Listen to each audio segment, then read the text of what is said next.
Иако со задосување од еден месец и пропуштени десетина ловни дена, подружницата Осогова на јавното претпријатие Македонски шуми неодамна започна со зачленување нови членови за тековната ловна сезона. За само неколку дена кон овој концесионер пристапија стотина ловци, мотивирани пред се од атрактивните терени за отстрел на дива свиња, но и привлечени од поволната цена за сезонска дозвола од 3000 денари, која практично е најевтина во регионот.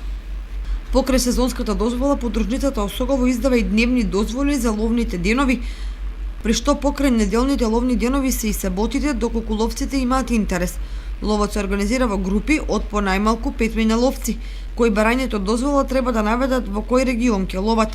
Петчлената група во еден ден може да отстрела по еден примерок дива свиња. Од подружницата Осогово најавуваат подобра организираност во ова и наредните ловни сезони и подобра заштита на дивечот за време и по ловната сезона. Покрај тоа неофицијално се најавува дека од сезоната 2019-2020 година Кочанското шумско стопанство ќе го добие под концесија и ловиштето кај селото Пресека и околината, што ќе им обезбеди поголем избор на ловците.